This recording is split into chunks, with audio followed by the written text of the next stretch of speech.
पता चलता है जिस पर परमात्मा कृपा करते हैं कि सोई जानई जेहि देई जना।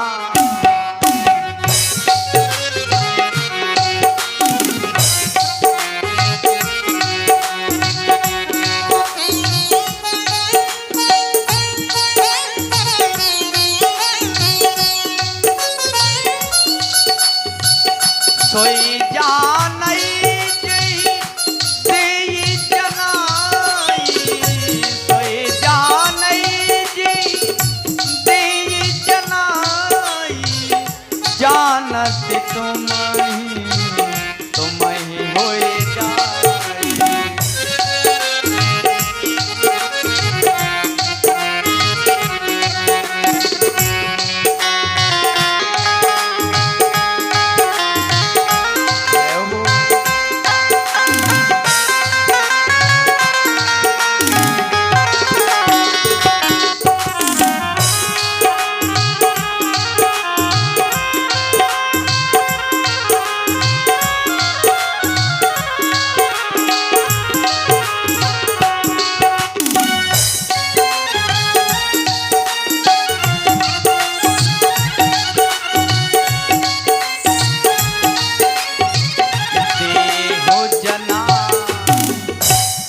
वही जान पाता है जिसे भगवान अपना माधुर्य रस देना चाहते हैं, उसी की आंखों से माया का पर्दा उठाते हैं और ब्रह्मवेद ब्रह्मवो भवति, और वही ब्रह्म ही उसे ब्रह्म रूप बना देता है।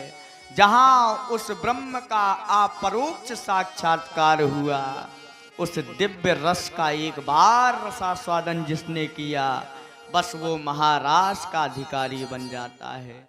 जैसे नूतन जलधर रुचये गोप वधूटि दुकूल चौराय, तस्मये कृष्णाय नयम संसार महीरुहस्य बीजाय।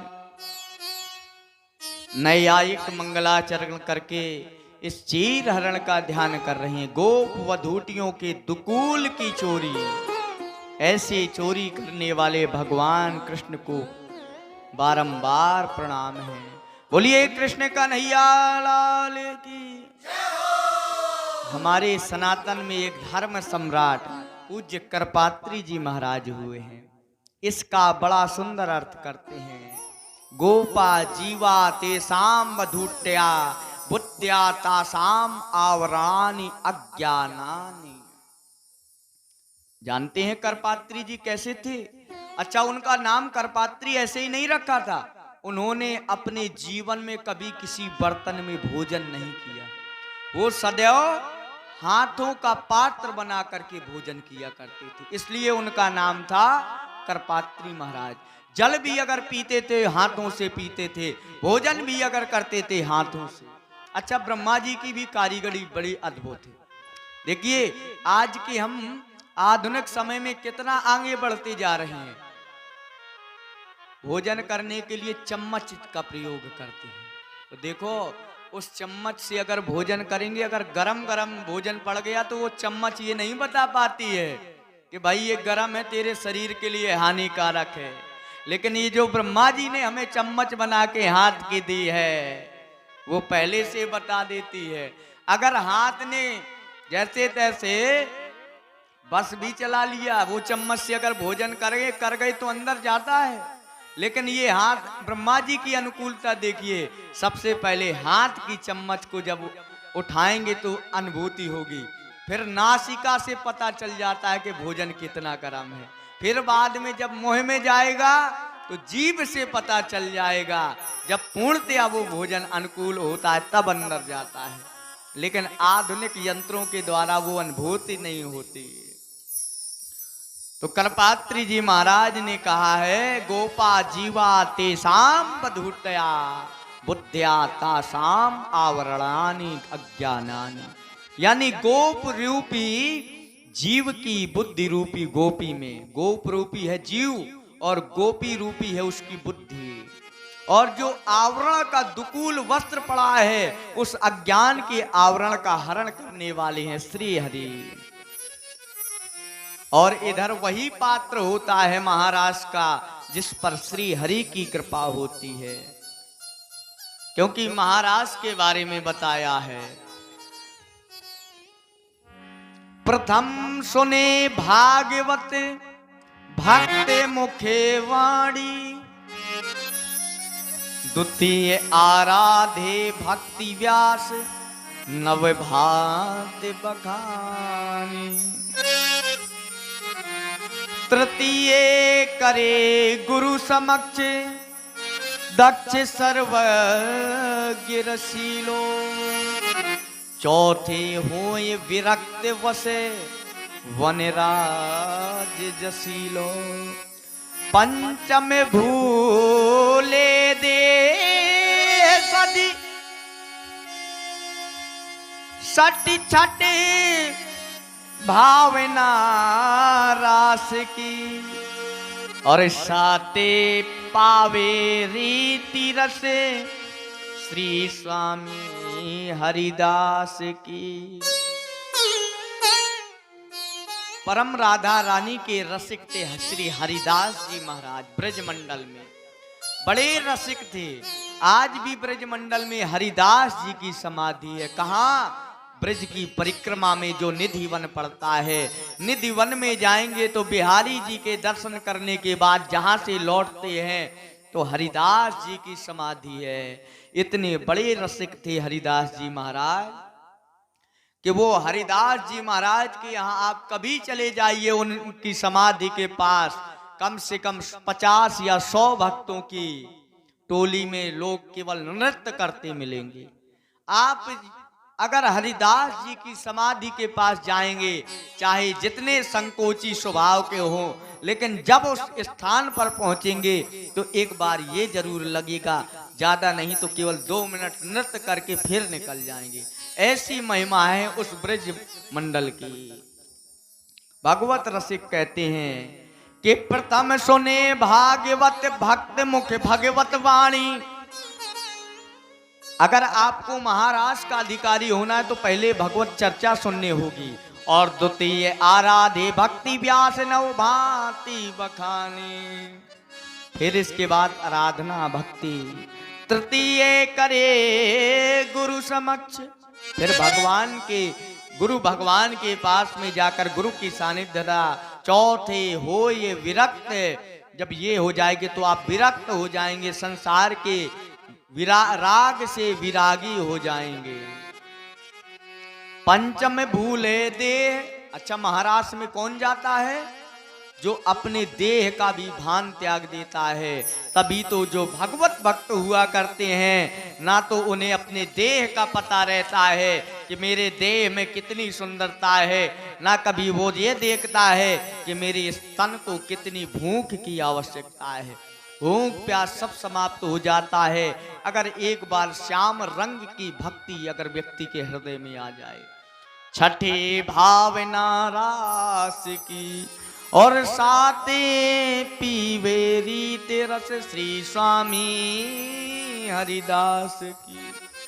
देह का भान समाप्त हो जाता है। यही हुआ आज जब गोपियों ने कानों में भगवान की वंशी को सुना तो गोपियां अपने देह का भान भूल गईं। मानो उनको ये पता नहीं चल रहा है कि आखिर हम कैसे रूप में चली जा रही हैं।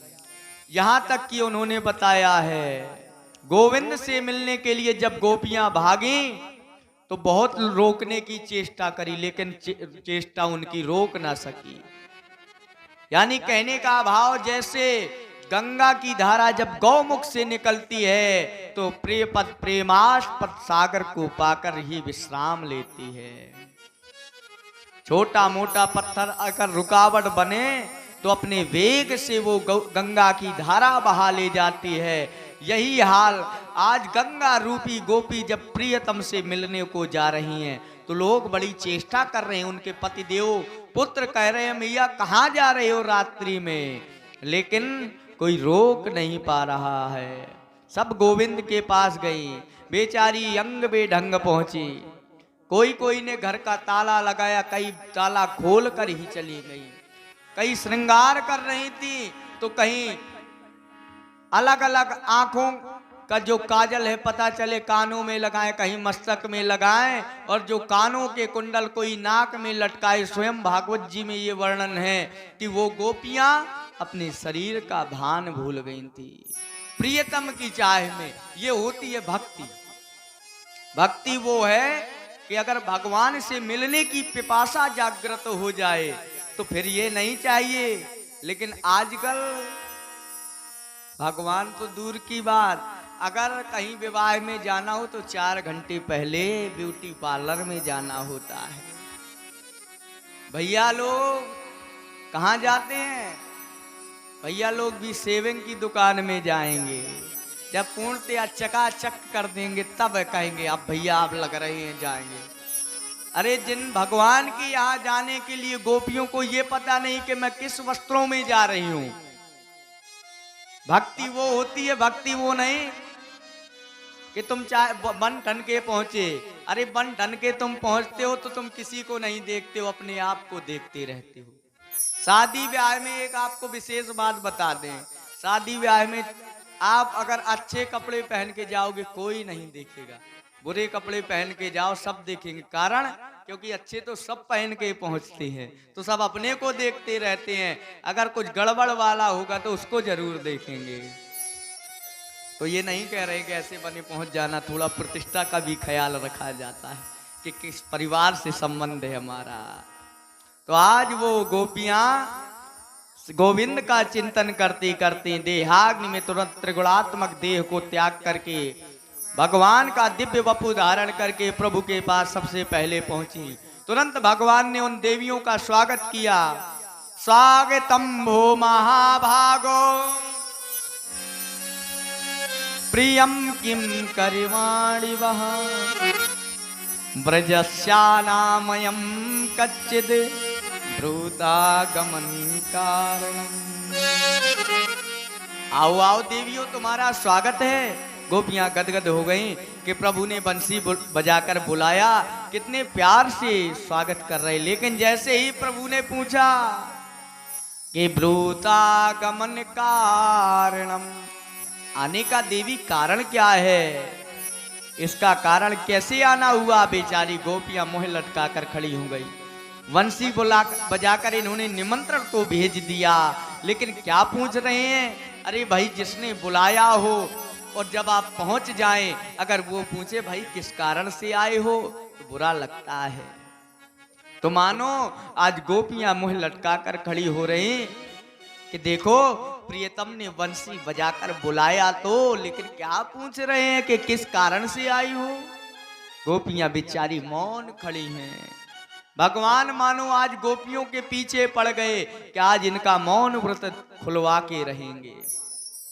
भगवान तुरंत बोले अच्छा अच्छा समझ गए, शरद पूर्णिमा की रात्रि है, शायद चांदनी देखने आई हो। भगवान बोले कि देखना भी चाहिए, परंतु साथ साथ ये भी ध्यान रखना चाहिए कि जंगल वाली बात है, जंगल में हिंसक पशु घूम रहे हैं। अरे देखते देखते आपको कहीं कोई शेर भालू ना देख ले, इसलिए अब देख लिया हो तो जाओ देवियों। दुष्टम वनम कुसमितम राकेश शंकर रंजितम। चंद्रमा की चांदनी तो बहुत अच्छे से देख ली, अब जाओ। गोपियों ने सिर हिला दिया, प्रभु हम नहीं जाने वाले, हम ये चांदनी देखने नहीं आए। तो भगवान ने पूछा फिर आई क्यों हो, क्या तुम्हारा पतिदेव से झगड़ा हो गया? क्योंकि अक्सर देवी तभी जाती हैं जब पतिदेव से झगड़ा होता है। मैं मैके चली जाऊंगी बस तुम देखते रहियो, बोली बांके बिहारी लाल। भगवान ने पूछा क्या पतिदेव से झगड़ा हुआ है देवी? अरे झगड़ा भी हुआ तो कोई बात नहीं, घर में चाहे जितनी महाभारत हो जाए, लेकिन स्त्री को कभी घर छोड़कर नहीं भागना चाहिए। पता है स्त्रियों का परम धर्म क्या होता है? एक ही धर्म एक व्रत नेमा, एक ही धर्म एक व्रत नेमा।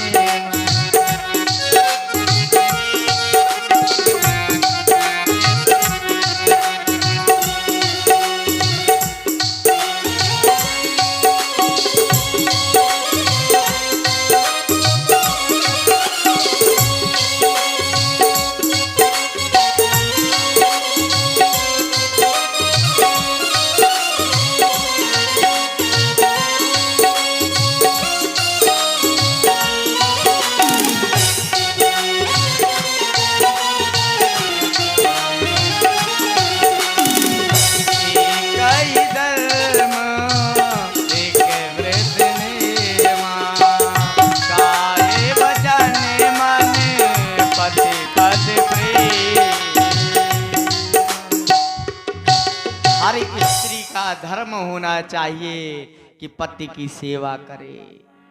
केवल यही नहीं, हर पति का भी धर्म होना चाहिए कि अपनी अर्धांगिनी को पूर्ण सम्मान दे। क्योंकि हर पति चाहता है कि मेरी पत्नी सीता जैसी हो, लेकिन खुद रावण बना घूम रहा है।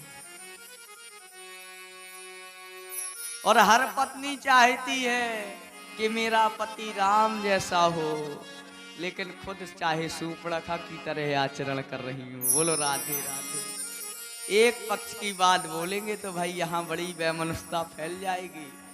पता चले हम एक पक्ष को प्रसन्न करें, दूसरा पक्ष विरोध में आ जाए, गलत बात है।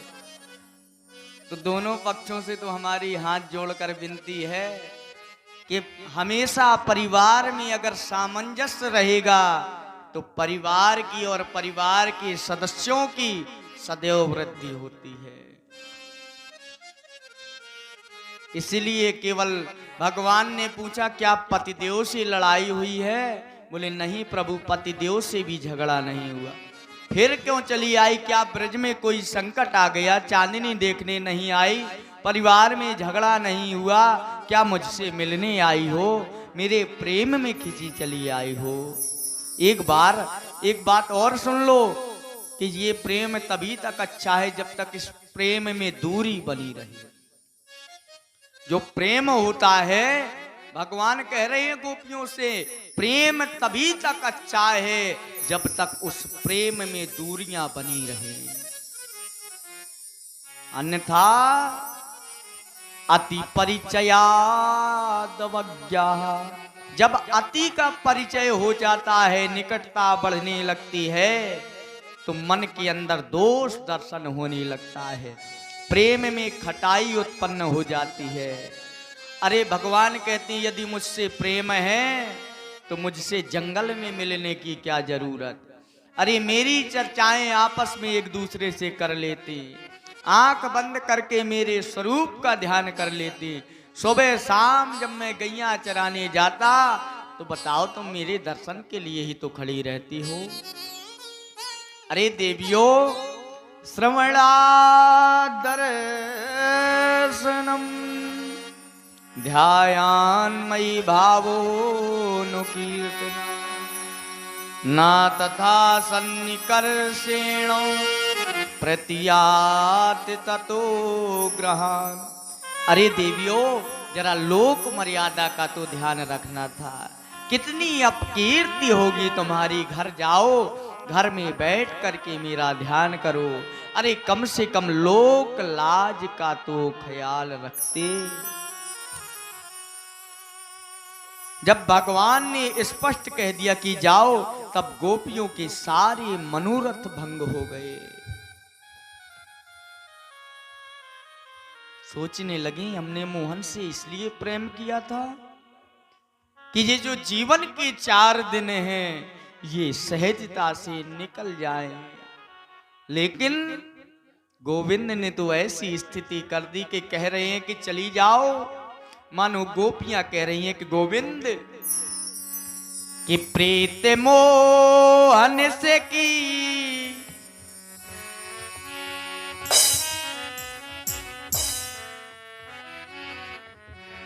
प्रीत मोहन की इस भरोसे पे की। बड़ी भाव से ताली सेवा करते हुए कि प्रीत मोहन की इस भरोसे पे की। 4 दिन जिंदगी के निकल जाएंगे।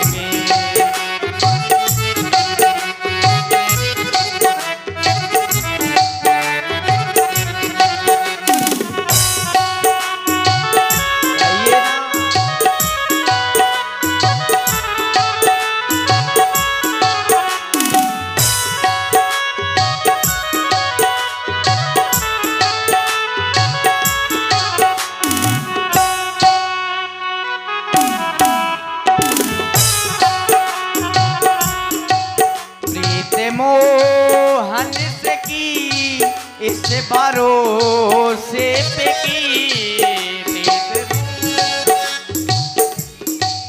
इस भरोसे पे की। 4 दिन जिंदगी के गुजर जाएंगे। 4 दिन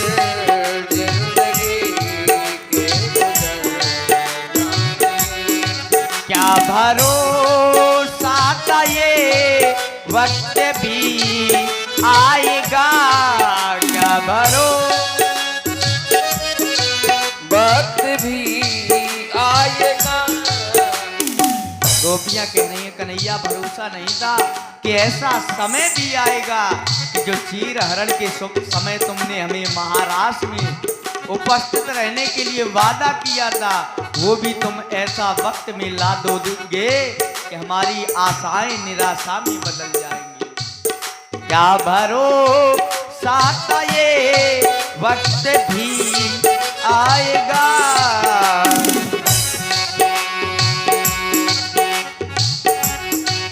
क्या भरोसा था ये वक्त भी आएगा।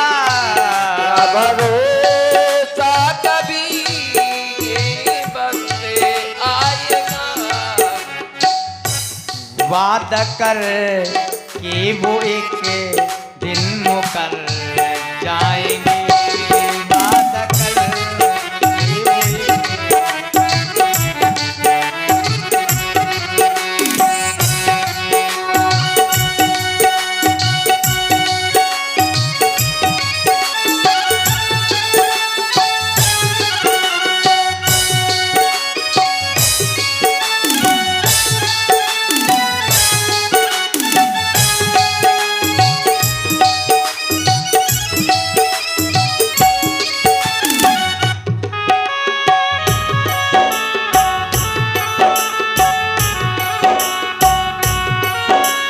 कि वो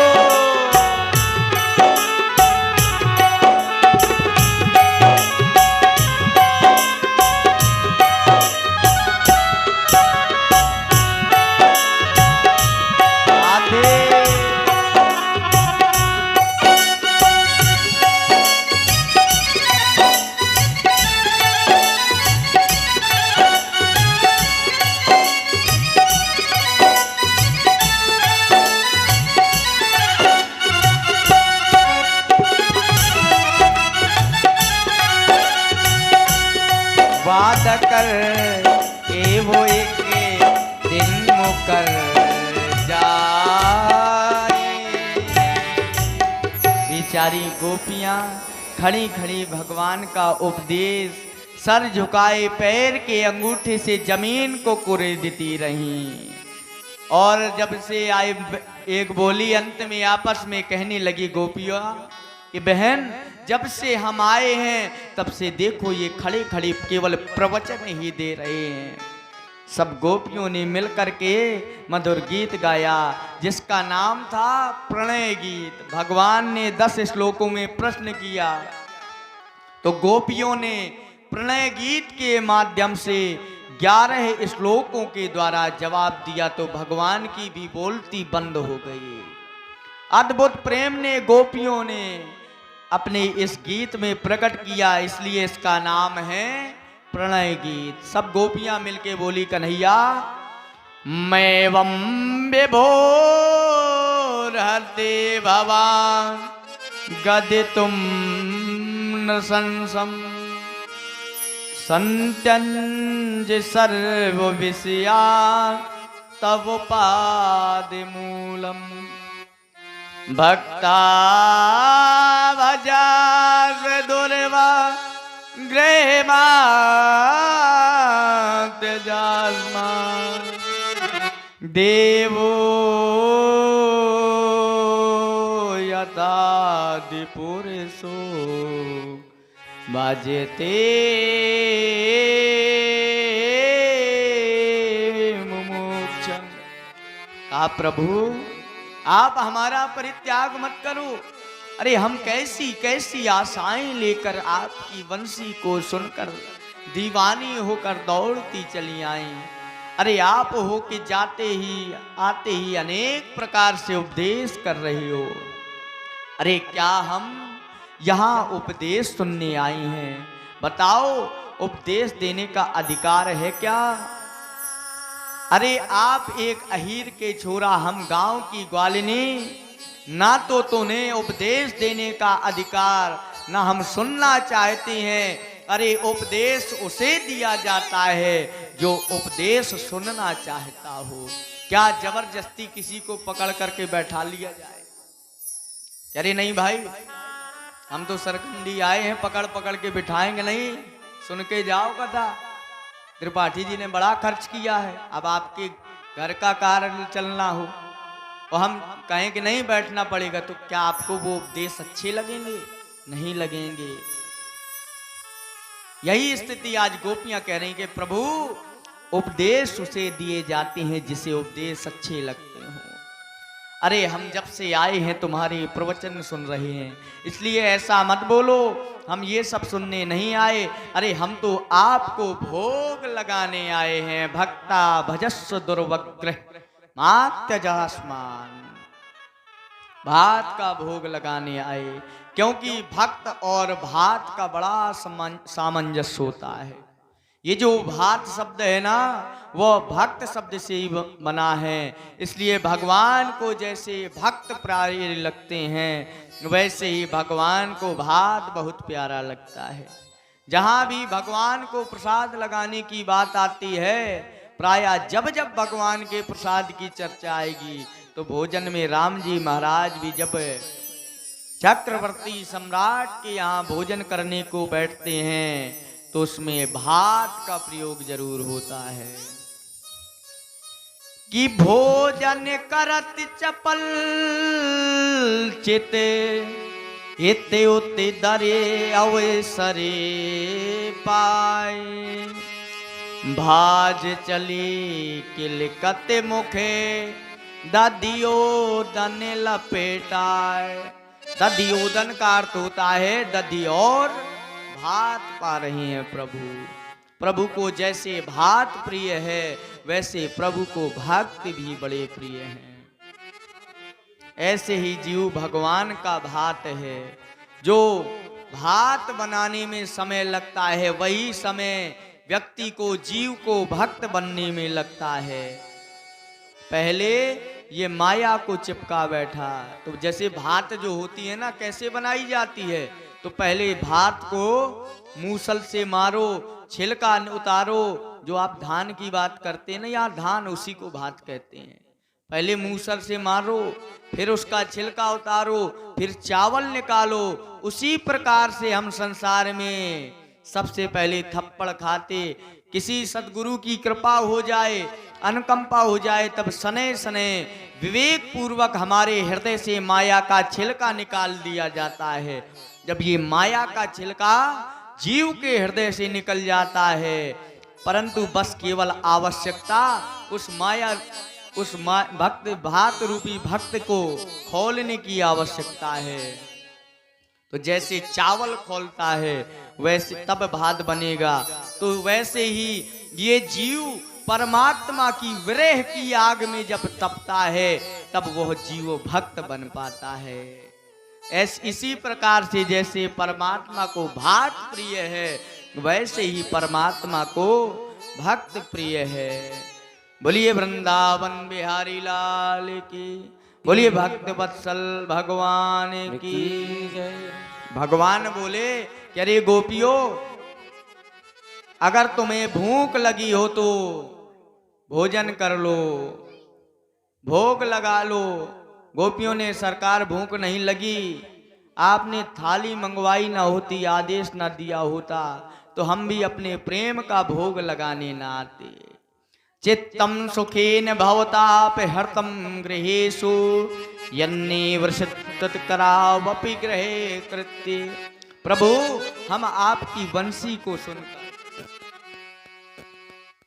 आपके प्रेम को पाने के लिए आपकी तरफ चले आए, और इधर भगवान जैसे ही रास के लिए उद्रत हुए, तुरंत ही कामदेव ने अपना प्रभाव फैलाया। माया रूपी कामदेव आया। भगवान ने देखा कि कहीं ऐसा ना हो कि गोपियों पर आसक्ति आ जाए, तो भगवान राधा रानी सहित उस सभा से अंतर्ध्यान हो गए। और ज्यों गोपियों ने देखा कि अभी भगवान के दर्शन मिल रहे थे, तुरंत ही गोपियों के हृदय के सामने से, नेत्रों के सामने से गोविंद जब चले गए, गोपियां बेचारी विरह में व्याकुल हो गए, अंतरहित हो गए। अंतरहिते भगवती सहसे वो ब्रजांगना। अच्छा, अंतरहित के दो अर्थ होते हैं। एक अर्थ होता है अंतरहित का अदृश्य हो जाना। दूसरा अंतरहित होता है कि जो भगवान गोपियों के हृदय का हित चाहते हैं, इसलिए अंतर्हित हो गए। क्यों? क्योंकि वहां पर काम ने वहां पर प्रभाव डाल दिया। तो भगवान ने काम पर विजय प्राप्त करने के लिए गोपियों के बीच से हट गए, और बेचारी गोपियां भगवान को ढूंढने लगी, आगे बढ़ी। एक जगह हरियाली दिखाई दी, एक बोली निश्चित ही सखी गोपियां यहीं छिपी हैं। कि क्यों छुप गए हो प्यारी, ओए क्या बात हो गई। गोपियां कहती हैं प्रभु कि क्यों छिप गए हो प्यारे, ओए क्या बात हो गई।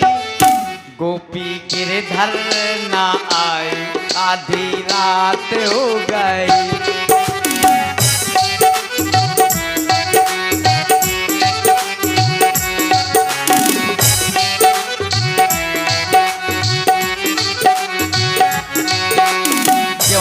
गए हो प्यारे, ओए क्या बात हो गई।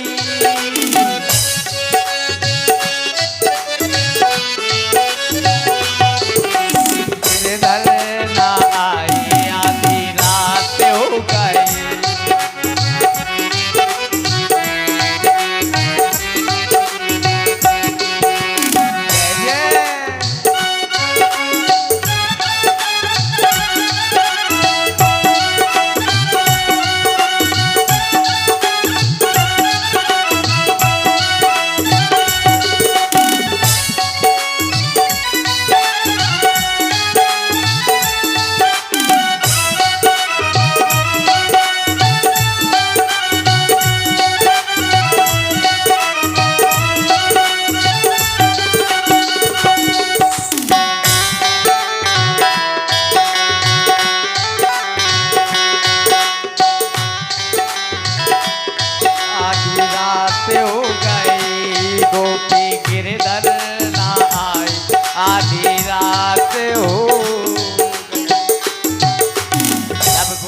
भगवान की प्रार्थना करी तो सारी लीलाओं का अनुकरण कर लिया। एक गोपी तो भगवान कृष्ण बनकर इतनी तन्मय हो गई कि कहती है कृष्णो हम पश्यत गतिम। देखो देखो मेरी चाल, मैं स्वयं कृष्ण की तरह हूँ। जैसे जैसे ब्रह्म चिंतन करते करते सिद्ध संत अहम ब्रह्मास्मि की स्थिति पर पहुंच जाते हैं, ब्रह्मोहम यानी सोहम की स्थिति आ जाती है, वही स्थिति गोपियों की आ गई। कृष्ण बनी गोपी कहने लगी देखो स्वयं मैं कृष्ण की तरह ही चल रही हूं।